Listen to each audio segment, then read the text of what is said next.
ከዚህ በላይ እልልታ፣ ጭብጨባ፣ ክብር ለሚገባው ለእግዚአብሔር ሃሌሉያ።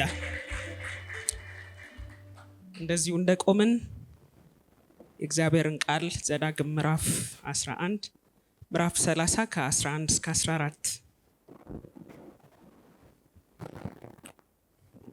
ምዕራፍ 30 ዘዳግም ምዕራፍ 30 ከቁጥር 11 እስከ 14 እንደዚህ ይላል። በጌታ በኢየሱስ ስም አነበዋለሁ። በዛሬው ዕለት የምሰጥ ትእዛዝ ይህን ያህል አስቸጋሪ ወይም ካንተ የራቀ አይደለም። እንድትፈጽማት አምጥቶ ይነግረን ዘንድ ማን ወደ ሰማይ ይወጣል እንዳትል፣ በላይ በሰማይ አይደለችም። ደግሞም እንድናደርጋት አምጥቶ ይነግረን ዘንድ ማን ባህሩን ይሻገራል እንዳትል፣ ከባህርም ማዶ አይደለችም። ነገር ግን ቃሉ ለአንተ በጣም ቅርብ ነው፣ ታደርገውም ዘንድ በአፍህና በልብህ ውስጥ ነው ይላል። ሃሌሉያ። ክብር ለአምላካችን ይሁን። ፈረፍ በሉ። ጌታ ይባርካችሁ። ባለፈው እሁድ ነው የጀመርኩት። ንግግር የሚል ነው የትምህርቴ ርዕስ። እሁድ ቀን የነበራለ ንግግርን የመጀመሪያውን ክፍል። ስለዚህ በፍጥነት ሪቫይዝ አደርግላችኋለሁ። ንግግር፣ አንደበት፣ ምላስ፣ ከንፈር፣ ቃል፣ አፍ በሚል በእግዚአብሔር ቃል ተጠቅሰዋል። ንግግር የሚለውን ቃል አንደበት፣ ምላስ፣ ከንፈር፣ ቃል፣ አፍ በሚል በእግዚአብሔር ቃል ላይ ተጠቅሷል። ንግግር የሚለው ቃልና ኢብሪው ዳቫር የሚለውን ቃል ነው የመረጥኩት። ይህ ቃል በውስጡ ሰብስታንስ ያለው የሚነገር የሆነ ነገር ያለው ከልብ የሚነገር ኃይል ያለው ነገር ነው። ንግግር ተነግሮ የሚጠፋ ብን ብሎ የሚጠፋ ከተነገረ በኋላ ምንም የማያመጣ ነገር ሳይሆን ንግግር በውስጡ ኃይል ያለው የሆነ ነገር ያለው መልካም ወይም ክፉ ነገር ማለት ነው። ክፉ ከሆነ የተነገረው ክፉ የሚያመጣ፣ መልካም ከሆነ የተነገረው መልካም የሚያመጣ ኃይል ያለው ነገር ነው። ተጽዕኖ ያለው ነገር ነው። ንግግርን ብዙ ጊዜ እንደምንናገረው ሳናስበው ኮንሲኩዌንሱን ሳናስብ እንደምንናገረው አይደለም። በህይወታችን በኑሯችን ላይ በእኛ ህይወት ላይ በተናገርንባቸው ሰዎች ህይወት ላይ ተጽዕኖ የሚያመጣ ችግር የሚያመጣ ነገር ነው። የእግዚአብሔር ቃልም ሲነግረን ማቴዎስ ወንጌል ምዕራፍ 12 ከቁጥር 35 ከ37 መልካም ሰው ከመልካም መዝገብ መልካምን ነገር እንደሚናገር፣ ክፉ ሰውም ከክፉ መዝገብ ክፉን ነገር እንደሚናገር። ሆዴ ባዶ ነው የሚባል ነገር የለም። ከመዝገብ ነው የሚነገረው። ማናቀው ነገር እንደ ስቅታ አይደለም የሚወጣው ንግግር። የሚታወቅ መዝገብ ያለበት ከመዝገብ የሚወጣ ነገር ነው። እሱ ብቻ አይደለም የምንናገረው መልካምና ክፉ መሆኑ ብቻ ሳይሆን በእግዚአብሔር ፊትም የሚያስጠይቀን ነገር ነው። ስለምንናገረው ስለ ከንቱ ነገር ሁሉ በፍርድ ቀን በእግዚአብሔር ፊት ቆመን መልስ እንደምንሰጥ በዚሁ ስፍራ ላይ ይነግረናል። ማቴዎስ ወንጌል ምዕራፍ 12 ከ35 ከ37 ባለው። እሱ ብቻ አይለንም፣ ስለ ቃልህ ይፈረድብሃል፣ ስለ ቃልህም ትጸድቃለህ ይላል። ስለዚህ ንግግር እንደዚሁ ቦታ ሳንሰጠው እንደፈለገን የምንናገረው ነገር ሳይሆን ጣጣ የሚያመጣብን፣ በእግዚአብሔር ፊት የሚያስጠይቀን፣ በእግዚአብሔር ፊት ሊያስፈርድብን የሚችል ነገር መሆኑን ማወቅና በንግግራችን ላይ ጥንቃቄ ማድረግ እንዳለብን እግዚአብሔር ቃል ያስተምረናል። ለምን? ከልብ ስለሚነገር፣ ከውስጥ ስለሚነገር። ሌላው ንግግር ዘር ነው ብለናል። ዘር ደግሞ ይበቅላል፣ ያድጋል፣ ያፈራል፣ ይታጨዳል። ስለዚህ ንግግራችንን መጠንቀቅ ያለብን ስለሚፈረድብን፣ እግዚአብሔር ስለተናገርነው ቃል ስለሚጠይቀን ብቻ ሳይሆን የተናገርነው ንግግር ፍሬ አፍርቶ ስለሚታጨድ፣ በንግግር ውስጥ ህይወትና ሞት ስላለ፣ በንግግር ውስጥ የፍጥረትን ሩጫ መግታት ስላለ፣ በንግግር ውስጥ የፍጥረትን ሩጫ ማቃጠል ስላለ፣ ደግሞ ንግግር ፈዋሽ የሆነች ምላስ የህይወት ዛፍ ናት ይላል። ደግሞ በንግግር ውስጥ እግዚአብሔር ሰዎችን ስለሚፈውስ ስለሚጠግን፣ እግዚአብሔር በንግግራችን አልፎ ሰዎችን ሊያጽናና ሊያበረታ ህይወትን ሊናገር ስለሚፈልግ፣ ያ ካልሆነ ግን መርዝ ያለባት ናት ብለናል። ያዕቆብ ምዕራፍ 3 ከቁጥር 2 እስከ 12 ያለውን ክፍል ነው ያነበብነው። መርዝ ያለበት ነው። መርዝ ያለበት ገዳይ ነው። ደግሞ መልካም የሆነችው ፈዋሽ የሆነችው ደግሞ ምትጠግን፣ ምታቆም፣ ምታበረታ ነች። ስለዚህ ምርጫው የኛ ነው። የሚፈውሰው የሚጠግነው ወይስ የሚያፈርሰው፣ የሚያቃጥለው፣ የሚያስቀረው? ምርጫውን ለእናንተ ነው ምንተው፣ ለእኛ ነው። ስለዚህ ንግግር ሁለት ነገር አለው፣ መልካምና ክፉ። ከኛ የወጣው ቃል እንዲሁ ብን ብሎ እንደማይጠፋ ዘር እንደሆነ ፍሬ እንደሚያሳጭደን በማወቅ እንደሚገባ እንደ እግዚአብሔር ቃል ልንናገር ይገባል። ይሄን ያልነው ብዙ ከመሃል የተናገርኳቸው ምሳሌዎች አሉ፣ ወደ እነሱ አልገባም። ሶስተኛው ንግግር ምን ያመጣብናል? የመጀመሪያው በእግዚአብሔር ፊት ያስፈርድብናል ብለናል። ሁለተኛው ዘር ስለሆነ ጥንቃቄ ማድረግ አለብን። ሶስተኛው ደግሞ ሰው በንግግሩ የማይሰናከል ሰው ስጋውን ሊገታ የሚችል ፍጹም ሰው ነው ይላል እግዚአብሔር ቃል እዛው ያዕቆብ ምዕራፍ 3 ቁጥር 2 ላይና በንግግሩ የማይሰናከል በአግባቡ የሚናገር ሰው ስጋውን የሚገታ ህይወቱን የሚገታ ፍጹም ሰው ወደ ፍጽምና የሚወስድ ነው ንግግር። ፍጹምነት ይጠበቅብናል ወይ ብለናል። ከዛ በኋላ ፍጹምነት አው ይጠበቅብናል። እግዚአብሔር ቃል እኔ ፍጹም ነኝና እናንተም ፍጹማን ሁኑ ብሏል። እኔ ቅዱስ ነኝና አንደኛ ጴጥሮስ ምዕራፍ 12 ላይ እኔ ፍጹም ነኝና እኔ ቅዱስ ነኝና እናንተም ቅዱሳን በኑሯችሁ ሁሉ ነው የሚለው። በንግግራችን በአካሄዳችን በእያንዳንዱ ጎዳናችን ፍጹማን እንድንሆን ቅዱሳን እንድንሆን እግዚአብሔር ይጠብቅብናል። ስለዚህ እግዚአብሔር ምን ሰጥቶን ነው ቅዱሳን እንድንሆን ፍጹማን እንድንሆን የጠበቀብን የሚለው ነው ዛሬ የምናየው። እግዚአብሔር ምን ሰጥቶናል? ቅዱሳን እንድንሆን ፍጹማን እንድንሆን እግዚአብሔር እንደምታውቁት ያልሰጠንን አይጠይቅም አይደል? እግዚአብሔር ያልሰጠውን አይጠይቅም። አጋንንት ነው ያልሰጠውን የሚጠይቀው። ሰውየው አይቶት ማያውቀውን በግ አምጣልኝ ይላል። ሰውየው እኮ በልቶ አያውቅም በግ፣ ግን እሱ ያውም ይመርጣል። ጥቁር አምጣ ነጭ አምጣ። ሰውየው የሌለውን ያልሰጠውን፣ እግዚአብሔር ግን ያልሰጠንን አይጠይቅም። ሃሌሉያ! ክብር ለአምላካችን ይሁን። በሰጠን ምናን ማትረፋችንን ይጠይቃል። በሰጠን ነገር ነው ምላሽ የሚፈልገው። እግዚአብሔር ያልሰጠንን አይጠይቀንም። ሃሌሉያ! ድንቅ አምላክ ነው አምላካችን። አሁን ያነበብነው ቃል ዘዳግም ምዕራፍ 30 ስለ እግዚአብሔር ቃል ነው የሚናገረው። ብዙ ጊዜ የምናስበው የእግዚአብሔር ቃል በጽላት ላይ እንደተጻፈ ነው አይደል? በብሉይ ኪዳን ዘመን እንደዛ እንደተጻፈ ነው የምናስበው። ግን እንደዛ ብቻ አልነበረም። በሰው ልብ ውስጥ ነበር የተጻፈው አይደል? እንደዛ ነው የሚለው። በአፍህ እና በልብህ ቀርቦልሃል እንድታረገው፣ ቃሉ እንድታረገው በአፍና በልብህ ቀርቦልሃል። ምንድነው? ያው በብሉይ ኪዳን ዘመን ብዙ የእምነት አባቶች ነበሩ።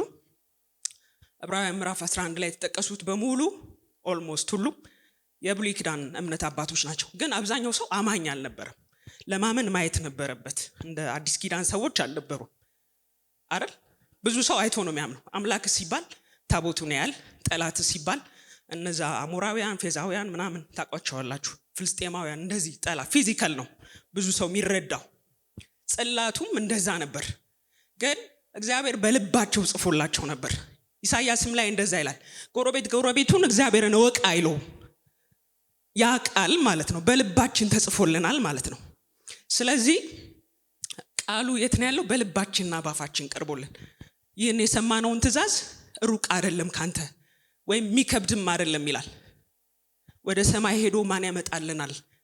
ያንን ቃል እንድናቀው ማን ይነግረናል እንዳትል፣ በሰማይ አይደለችም ያለችው። ከባህር ተሻግሮስ ማን ያመጣልናል እንዳትል፣ በባህር አይደለም ያለችው። ቃሉ ትፈጽመውና ታደርገው ዘንድ በልብህ ቀርቦልሃል፣ በልብህና በአፍህ ቀርቦልሃል። ሃሌሉያ! ስለዚህ እግዚአብሔር የሰጠን ትልቁ ነገር ቃሉ ነው።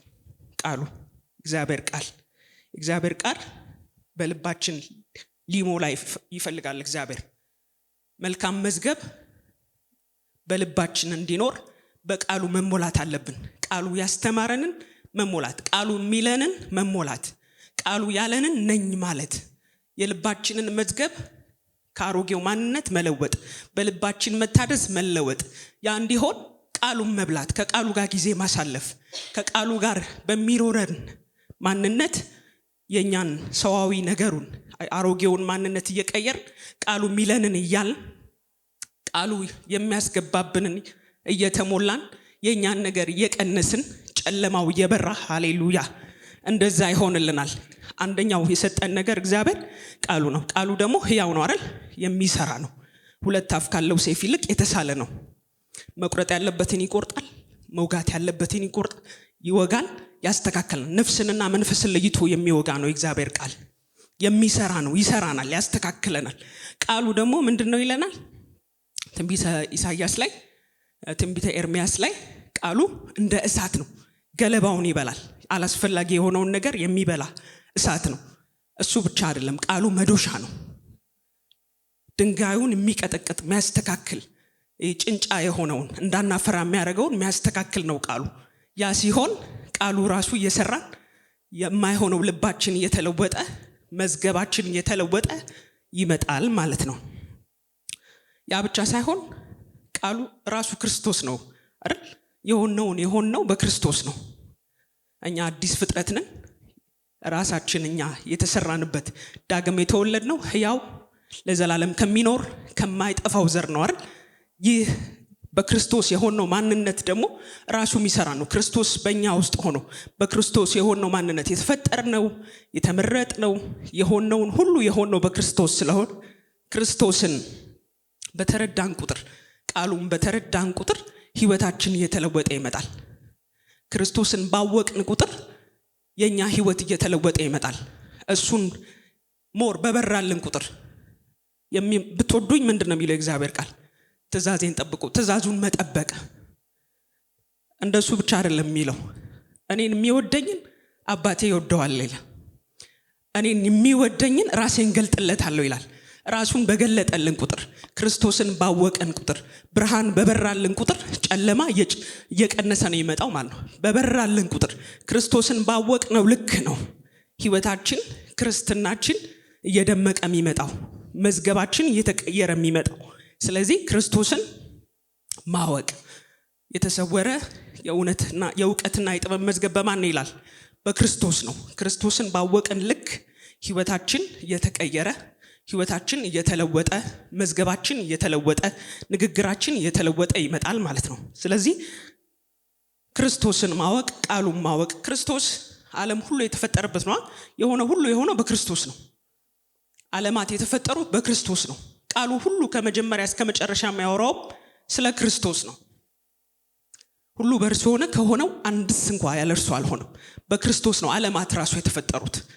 የሆነው ሁሉ እኚህ ስልጣናት ኃይላት ሁሉ በክርስቶስ ኢየሱስ ነው የሆኑት። ሁሉም ደግሞ መጨረሻ ላይ የሚጠቀለለው በማን ነው? በክርስቶስ ነው፣ በቃሉ ነው።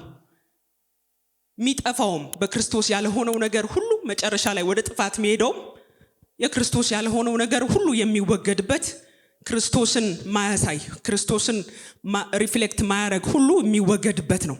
የሆነው ሁሉ የተፈጠረው ሁሉ የሆነው በእርሱ እና ለእርሱ ነው። መጨረሻ ላይ የሚጠቀለለው በእርሱ ነው። እኛ ደግሞ በማን የተፈጠርነው? ከዚህ ከቃሉ ሕያው ከሆነው ዘላለማዊ ከሆነው ለዘላለም ከማይጠፋው ዳግም የተወለድንበት ቃሉ ይህንን ቃል በበላን ልክ ከቃሉ ጋር ጊዜን ባሳለፍን ልክ ለቃሉ ራሳችንን በሰጠን ልክ ቃሉ እንዲሰራን በፈቀድን ልክ ህይወታችን መዝገባችን ንግግራችን ከዛ በታዘዝን ልክ ነገራችን እየተቀየረ ይመጣል። ክብር ለጌታ ይሁን። ስለዚህ እግዚአብሔር የሰጠን ትልቁ ነገር ቃሉ ነው። ቃሉን መብላት መዝገባችንን በመለወጥ ክፉን መዝገብ በማስወጣት ለእግዚአብሔር እንደሚገባ ልንሆንለት እንችላለን ማለት ነው። የእግዚአብሔር ቃል ሲናገር አንደኛ ጴጥሮስ ምዕራፍ 2 ቁጥር 3 ላይ ለመዳን በእርሱ እንድታድጉ አሁን እንደተወለዱ ሕፃናት ተንኮል የሌለበትን የቃሉን ወተት ተመኙ ይላል። የቃሉን ወተት ነው የሚለው። በወተት ግን አይኖርም። ታውቃላችኋ? አንድ ሕፃን ልጅ ገና እንደተወለደ ወተት ይጠጣል። እስካሁን ወተት የሚጠጣ ትልቅ ሰው የለም። ቀስ እያለ ሰሚ ሶሊድ ምግብ ይሰጠዋል፣ ለስለስ ያለ፣ ከዛ ደግሞ ጠንከር ያለ። ለምን? እያደገ እንዲሄድ እንዲችል። ይህንን ሲናገር የእግዚአብሔር ቃል በወተት ብቻ እንደማይኖር ዕብራውያን ምዕራፍ 5 ቁጥር 12 እስከ 14 እንደዚህ ይላል። ወተት የማን ነው ብያችኋለሁ? የሕፃን ስለሆነ ከጊዜው የተነሳ አስተማሪዎች ልትሆኑ ሲገባችሁ አንድ ሰው ስለ እግዚአብሔር ቃላት መጀመሪያ ያለውን የሕፃንነት ትምህርት እያስተማራችሁ እንዲያስተምራችሁ እንደገና ያስፈልጋችኋልና አላደጋችሁም እያለ ነው። በወተት ነው እስካሁን ያላችሁት። ያስፈልጋችኋልና የሚያስፈልጋችሁም ወተት ነው እንጂ ጠንካራ ምግብ አይደለም። አላደጉም፣ እስካሁን ወተት ላይ ናቸው። ወተት የሚጋት ሁሉ ሕፃን ስለሆነ የጽድቅን ቃል አያውቅምና፣ ጠንካራ ምግብ ግን መልካሙና ክፉን ለመለየት በስራቸው የለመደ ልቦና ላላቸው ለፍጹማን ሰዎች ነው ይላል። በወተት ብቻ አይኖርም። ከወተት ጠንከር ወዳለው ምግብ የጀመረ ሰው ክፉና ደግ ይለያል። መዝገቡን ክፉ ሲሆን ይሄ ቃሉ የሚለው ይሄን ነው፣ ይሄ ክፉ ነው፣ ይሄ ደግ ነው፣ በልቦናው የለመደ ፍጹም ሰው ነው። ሃሌሉያ። እግዚአብሔር እንደዚህ እንድንሆንለት ይፈልጋል። ሁሌ ወተትን ሚግተን እዚህ የመጣን እንድንጋት አይፈልግም። እንድንማር፣ በቤታችን ቃሉን እንድንበላ፣ እንድናድግለት፣ ጠንከር ያለውን ምግብ እንድንበላ፣ ክፉና ደጉን እንድንለይ። አላቅም የሚባል ነገር የለም። ታውቃላችሁ በዚህ በምድር ህግ ራሱ ሳላቅ ነው ወንጀል የሰራሁት ብንል ከተጠያቂነት አያተርፈንም። እግዚአብሔር ቃሉን ሰጥቶናል።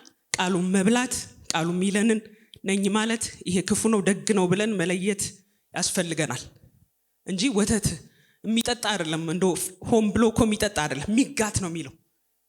መጋት ግዴታ አለው፣ አስገዳጅ የሆነ ነገር አለው። ያ እንዲሆን እግዚአብሔር አይፈልግም። እንድናድግለት፣ ክፉና ደጉ እንድንለይለት፣ ጠንካራውን ምግብ እንድንበላ፣ ልቦናችን እንዲሰለጥን እንድናውቅለት፣ ወደ ፍጽምና እንድንሄድለት ለፍጹማን ነው ይላል። በስራቸው የለመደ ልቡና ላላቸው ለፍጹማን ሰዎች ነው ጠንካራ ምግብ። ወደ ጠንካራ ምግብ መግባት አለብን።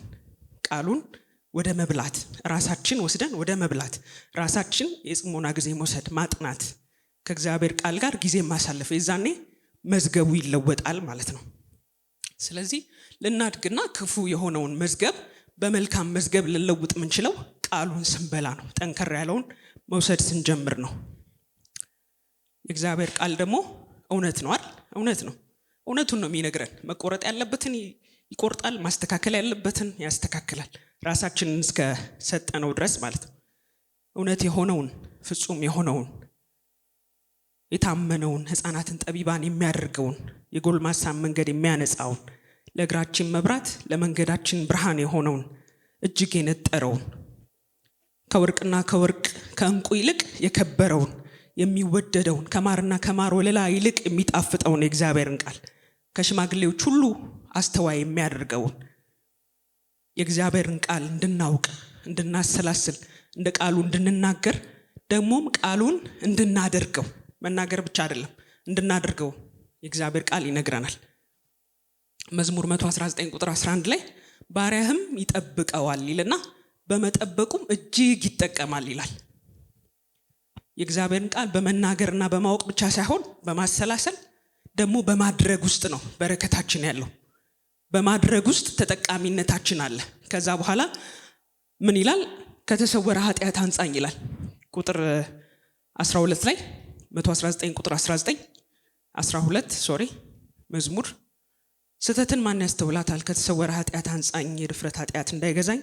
ባሪያህን ጠብቅ፣ የዛን ጊዜ ፍጹም ሆናለሁ፣ ከታላቁም ኃጢአት ነጻለሁ ይልና አቤቱ ረድኤቴ መድኃኒቴም የልቤ ሐሳብ ያፌ ቃል በፊትህ ያማረ ይሁን ይላል። እንደ ቃል ይሁን፣ የሰመረ ይሁን፣ አንተ እንደምትወደው ይሁን፣ አንተ እንደምትጠብቅብኝ ይሁን ማለት ነው። ሃሌሉያ። ከኃጢአት ብቻ አይደለም የሚጠብቀን፣ እሱ እንደሚፈልግብን፣ እሱ እንድንኖረው የሚፈልገውን አይነት ህይወት ኑሮ እንድንኖር የሚያደርገን ቃሉ ነው። ስለዚህ ከቃሉ ጋር በሚኖረን ግንኙነት፣ ከቃሉ ጋር በምናሳልፈው ጊዜ ክፉን ደጉን እንለያለን። የአፋችን ቃል የልባችን ሐሳብ በፊቱ ያማረ ይሆናል። ሃሌሉያ። የመጀመሪያው እግዚአብሔር ቃል ነው ብያችኋለሁ። ሁለተኛው እግዚአብሔር የሰጠን መንፈስ ቅዱስ ነው። መንፈስ ቅዱስን ሰጥቶናል እግዚአብሔር። መንፈስ ቅዱስ ኢየሱስ ክርስቶስ እኔ ብሄድ ይሻላችኋል ሌላ አጽናኝ እልክላችኋለሁ ያለን በጣም ለአዲስ ኪዳን ሰዎች የኛ ፕሮሚስ ሰማይ አይደለም፣ መንግስተ ሰማይ አይደለም የኛ ፕሮሚስ አይደል? የተስፋ ቃላችን ማን ነው? መንፈስ ቅዱስ ነው። እኔ ብሄድ ይሻላችኋል፣ መንፈስ ቅዱስ ይመጣላችኋል፣ አጽናኝ፣ ሌላ አጽናኝ። ጌታ ኢየሱስ በጣም የሚመች በጣም ምርጥ አጽናኝ ነበር አይደል? በህይወቱ በአገልግሎቱ ስናይ ሌላ አጽናኝ። ግን ጌታ ኢየሱስ በነበረበት በምድር በስጋ የተወሰነ ስለነበር አንድ ቦታ ካለ ሌላ ቦታ አይኖርም። መንፈስ ቅዱስ ግን መንፈስ ስለሆነ በሁላችንም በዓለም ሁሉ ዙሪያ ያለ ሌላ አጽናኝ ነው። ሃሌሉያ። ለሁሉ ስታንድ ባይ ነው። ሌላ አጽናኝ በጊዜ በቦታ የተወሰነ አይደለም። በሁሉ ቦታ በሁሉ ጊዜ የሚገኝ ነው። አማላጅ ነው፣ ደግሞ መካሪ ነው፣ ደግሞ ብርታት የሚሰጥ ነው፣ ደግሞ ኃይል የሚሰጥ ነው።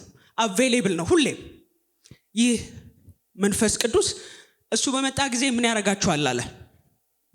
ወደ እውነት ሁሉ ይመራችኋል፣ ቃሉን ያስታውሳችኋል፣ ያስተምራችኋል አለ። ማስተማር ብቻ አይደለም፣ እኔ የነገርኳችሁን ያሳስባችኋል አለ። በውስጣችን ሆኖ መንፈስ ቅዱስ እንደዚህ አይደለም ይለናል። ይሄ እንደዚህ ነው ይለናል።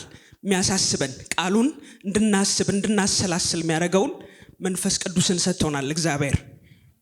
ይህ ድንቅ የሆነውን መንፈስ ማለት ነው።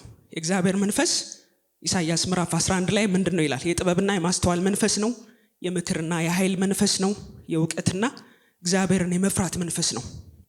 የጥበብና የማስተዋል መንፈስ ነገሮችን በጥበብ በማስተዋል እንድናረግ የሚያደርገን ነው። የምክርና የኃይል መንፈስ ይመክረናል፣ ያሳስበናል፣ ይወቅሰናል፣ አይከሰንም። ሃሌሉያ። መክሰስና መውቀስ ይለያያል። የወንድሞች ከሳሽ ታጥሏል። አትክሰሱ፣ እሺ ውቀሱ። ሰው ሲያጠፋ ውቀሱ። ከሳሽ ተጥሏል። የዳቢሎስ ስራ ነው መክሰስ እንጂ መውቀስ። ልንወቅስ እንችላለን ሰው ሲያጠፋ። የወንድሞች ከሳሽ ተጥሏል። መንፈስ ቅዱስ ወቃሽ ነው፣ ከሳሽ አይደለም። ኃይል የሚሰጥ ነው። ሌላው የእውቀትና እግዚአብሔርን የመፍራት መንፈስ ነው። ያሳውቀናል፣ ያስረዳናል፣ እንደሚገባ እንድንኖር እግዚአብሔርን በመፍራት እንድንመላለስ ይረዳናል ማለት ነው። ኃይልን ይሰጠናል መንፈስ ቅዱስ። ስለዚህ የእግዚአብሔር ቃል እንደሚያስተምረን መንፈስ ቅዱስ የእግዚአብሔርን ቃል ያስተምረናል፣ ያሳስበናል፣ እንደ ቃሉ እንድንኖር ይመክረናል፣ ኃይልም ይሰጠናል እንደዛ እንድንኖር። ሶስተኛው ጸጋ ነው። ጸጋ ተሰጥቶናል።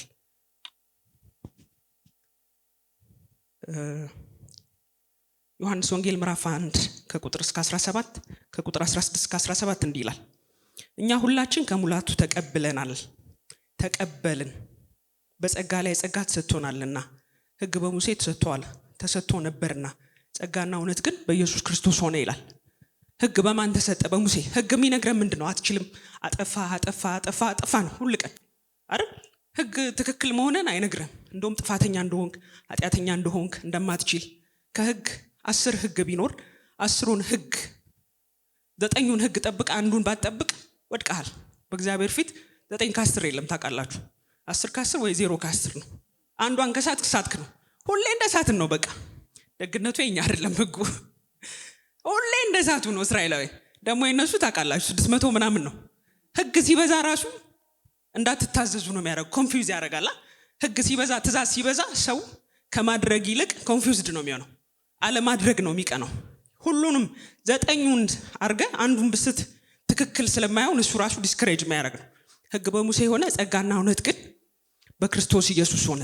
ያውም የተቀበልነው በጸጋ ላይ ጸጋ ነው። ክብር ለጌታ ይሁን። ጸጋ ደግሞ ምንድነው? የእግዚአብሔር የሆነ አቅም እኛ እንድንችልበት እግዚአብሔር የሰጠን፣ እግዚአብሔር ላሰበልን ህይወት እንደሚገባ እንድንኖርለት፣ እንደሚገባ እንድንሆንለት እግዚአብሔር የሰጠን የሱ አቅም ነው። በነፃ የተሰጠ ስጦታ ነው። በትጋት በጥረት በግረት የሆነ ነገር አይደለም። ነፃ ስጦታ ነው። የእግዚአብሔር የሆነ አቅም ነው። የእግዚአብሔርን ህይወት የሰጠንን አዲሱን ህይወት እንድንኖርበት እግዚአብሔር የሰጠን ኃይል ነው። ግሬስ ነፃ ነው ይላል እንግሊዘኛ። ፍሪ ነው፣ አንሜሪትድ ነው። በስራ የሆነ አይደለም፣ በእኛ ጥረት ግረት አይደለም። ከእግዚአብሔር ፍቅር የሆነና ሰማያዊ የሆነን አሲስተንስ፣ የእግዚአብሔርን እርዳታ፣ ሰማያዊ የሆነ እርዳታ ለሰው ሁሉ የሆነ ነው። ሃሌሉያ። ለጴንጤ ብቻ አይደለም። ባይ ዘ ወይ ጸጋው ለሁሉ ነው፣ ለተቀበለው ሁሉ። ሃሌሉያ። ጸጋው ለሁሉ ነው፣ ለሂዩማኒቲ ነው፣ ለአጠቃላይ ለሁሉ። ምን እንዲያረግበት? እንዲበረታበት። ፎር ስትሬንግዝ፣ ከዛስ ሳሊቬሽን፣ ለድህነት፣ ከዛስ ለስፒሪቹዋል ግሮዝ፣ ለመንፈሳዊ እድገት። ለሶስት ነገር ነው የሚሆነው። ጸጋም ብዙ ጊዜ ለውድቀት ነው የምንጠቅሰው። እግዚአብሔር ቃል ግን እንደዛ ያስተምረናል።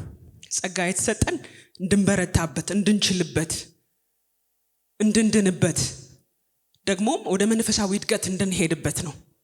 የእግዚአብሔር ቃል ቲቶ ምዕራፍ 2 ከቁጥር 11 እስከ 14 የምታውቁት ጥቅስ ነው። ሰዎችን ሁሉ የሚያድን የእግዚአብሔር ጸጋ ተገልጧልና ይህም ጸጋ ኃጢአተኝነትንና ዓለማዊ ምኞትን ክደን የተባረከውን ተስፋችን እርሱም የታላቁን የአምላካችን የመድኃኒታችን የኢየሱስ ክርስቶስን ክብር መገለጥ እየጠበቅን ራሳችንን በመግዛት በጽድቅ እግዚአብሔርን በመምሰል በአሁኑ ዘመን እንድንኖር ያስተምረናል ይላል። ከዛ አስቀጥሎ ምን ይላል? መድኃኒታችንም ከአመፅ ሁሉ እንዲቤዠን መልካሙንም ለማድረግ አስምሩበት። መልካሙን ለማድረግ የሚቀናውን ገንዘቡም የሚሆነውን ሕዝብ ለራሱ እንዲያነጻ ስለኛ ነፍሱን ሰጥቷልና። ሃሌሉያ።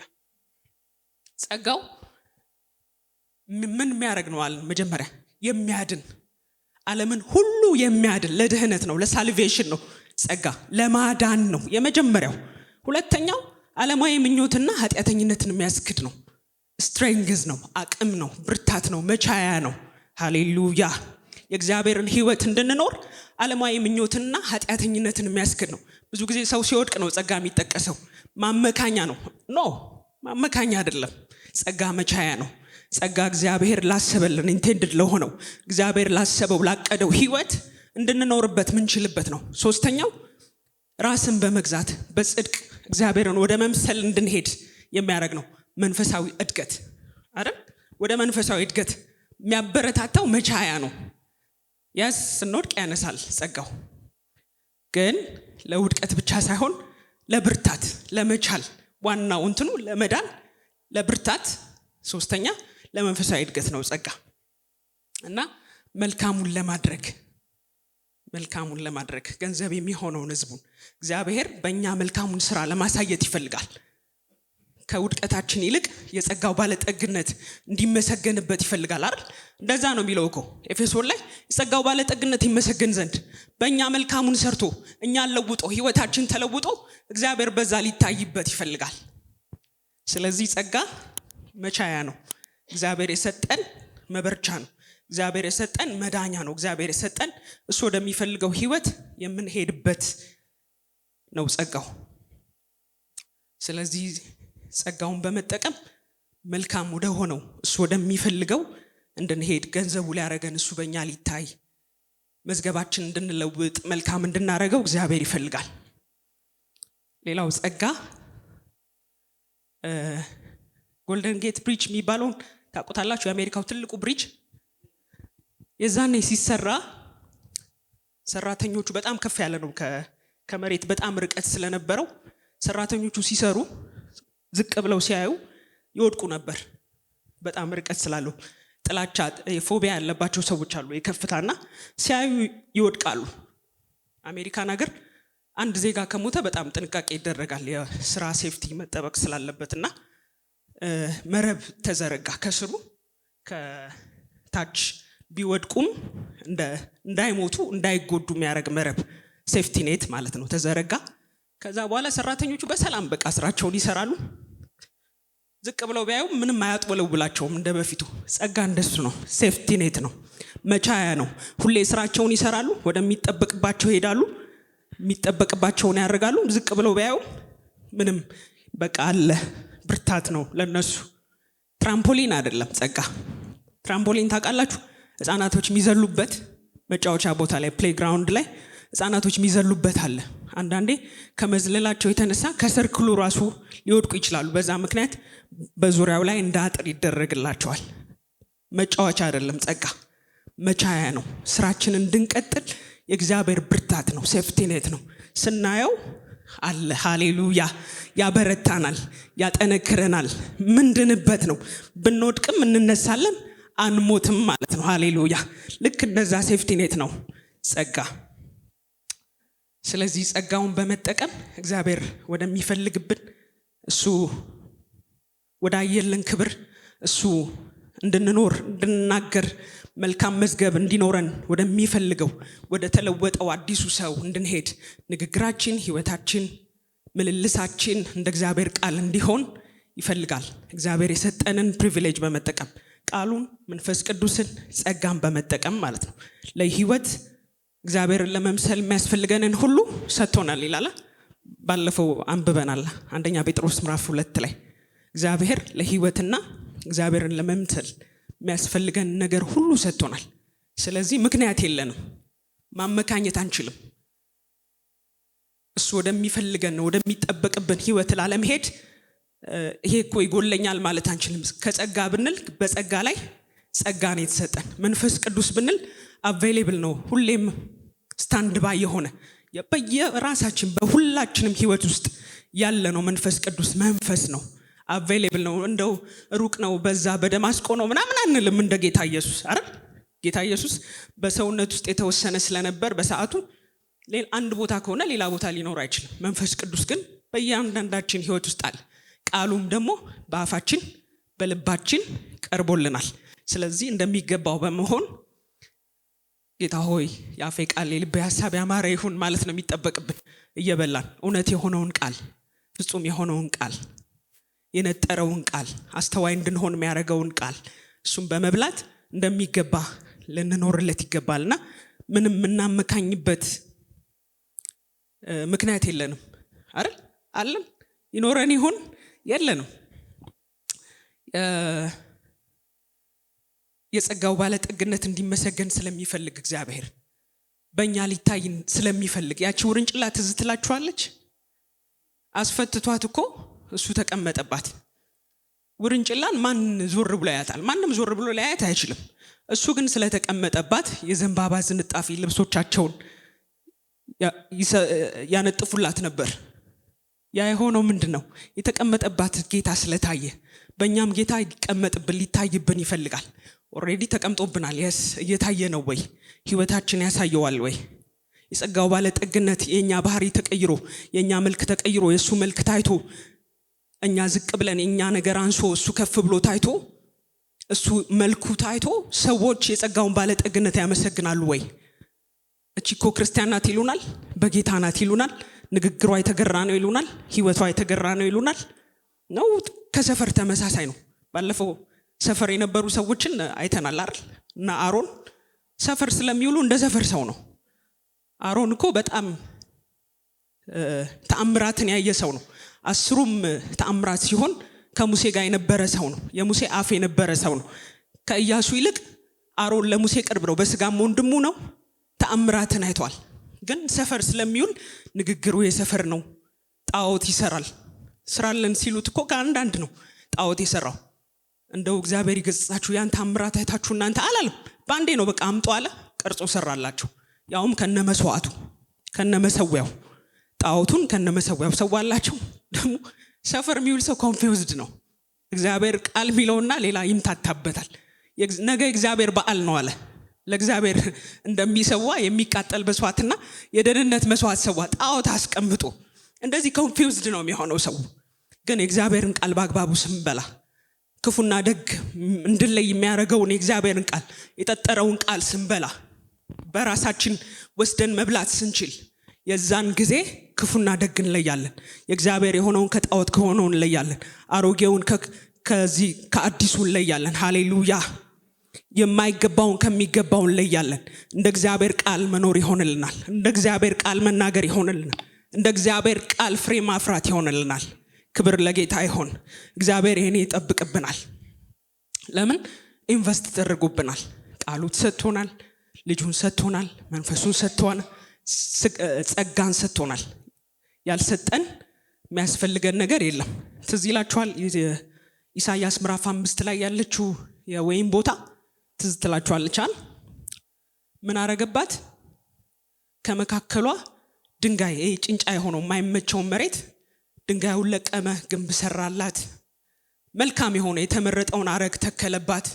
ከዘር ምርጥ ዘር ነው የተከለባት። ከዛ ጉድጓድ ማሰ። መልካም የሆነ ፍሬ እንደምታፈራ ተማምኖ ጉድጓድ ለወይን መጥመቂያ የሚሆን ጉድጓድ ሰራባት። ግን መልካም የሆነ ፍሬ ሲጠበቅባት ምን አፈራች ይላል? ዳሩ ግን ሆምጣጣ አፈራች ይላል። ከዘር እኮ ከእግዚአብሔር ሕያው ከሆነው ዘላለማዊ ከሆነው ዘር ከሆነ የተወለደችው። ፍሬዋ ግን ሲታይ መራራ ነው። ፍሬዋ ግን ሲታይ እንደዘሩ አይደለም። እግዚአብሔር ከዚህ ይጠብቀን አይደል? መልካም ነው። መልካም አረግን ነው የተከለባት። ከዘሩ ምንም ችግር የለበትም። ግን ፍሬ ስትሰጥ መጨረሻ ላይ ጠብቆ ፍሬዋን ሲወስድ ሆምጣጣ ነበር፣ ሚመር ነበር። ወይን አይደለም ያፈራችሁ። የተጠበቀባትን የተሰጣትን ዘር አይደለም ያፈራችሁ። ከዛ ምን አለ እግዚአብሔር? እስቲ ፍረዱኝ አለ። በወይን ቦታዬና በእኔ ማድረግ የነበረብኝ ያላረኩት ነገር ምንድን ነው? ምን ማድረግ ነበረብኝ? ወይን እንድታፈራ ጣፋጩን ፍሬ እንድታፈራ ምንድን ነው ማድረግ የነበረብኝ? ማድረግ የነበረብኝ ያላረኩትን ንገሩኝ። እግዚአብሔር ፍረዱኝ ሲል ጽድቅና ፍርድ የዙፋኑ መሰረት የሆነው እግዚአብሔር፣ በጽድቅ የሚፈርደው እግዚአብሔር ሌላ ፈራጅ ሲጠይቅ ዛሬም ይህ እንዳይሆንብን እግዚአብሔር ይርዳኝ። ልጁን ሰጥቶናል፣ ቃሉን ሰጥቶናል፣ መንፈሱን ሰጥቶናል፣ በጸጋ ላይ ጸጋን ሰጥቶናል። እያፈራን ነው ወይ? የሚጠበቅብንን ፍሬ መልካሙን ፍሬ ያፈራን ነው ወይ? በህይወታችን ውስጥ ያለው ልባችን ውስጥ ያለው መዝገብ እንደ እግዚአብሔር ቃል ነው ወይ? መልካም መዝገብ በልባችን አለ ወይ? መልካም መዝገብ ካለ ዴፊኒትሊ መልካም ነው ምንናገረው። ከመልካም መዝገብ ክፉ አይወጣም። ከመልካም መዝገብ መልካም ነው የሚወጣውና ምን ይመስላል ህይወታችን? ፍሬያችን ያፈራን ያለ ነው ኦምጣጣ ነው ወይስ እንደ ወይኑ ነው? ይሄንን ለእናንተ ተውላችኋለሁ። ትምህርቱ ይቀጥላል። ዲቴል ስለሆነ ሌላ ወደ 9 የሆነ እያንዳንዱ ከእግዚአብሔር ቃል ምን መናገር አለብን፣ እንዴት መናገር አለብን ሚለውን እና ሰዎች በንግግራቸው ምን እንደመጣባቸው ከንግግራቸው የተነሳ ሰዎች የመጣባቸውን ጣጣ ዲቴል እናያለን። ለዛሬ እዚህ ጋር ይብቃል። ይህን አገልግሎት ለመደገፍ ከስር ባስቀምጥነው የባንክ አካውንት እንድትጠቀሙና የወንጌልን ስራ አብራችሁን እንድትሰሩ እያልን ዩቲዩብ ቻናላችንን ሰብስክራይብ በማድረግ ፌስቡክ፣ ኢንስታግራም እና ቲክቶክ አካውንታችንን ፎሎ በማድረግ የጌታን ስራ እንድትደግፉ ጥሪ እናቀርብላችኋለን። ለበለጠ መረጃ በእነዚህ ስልኮች ተጠቅመው ይደውሉ። ተባረኩ።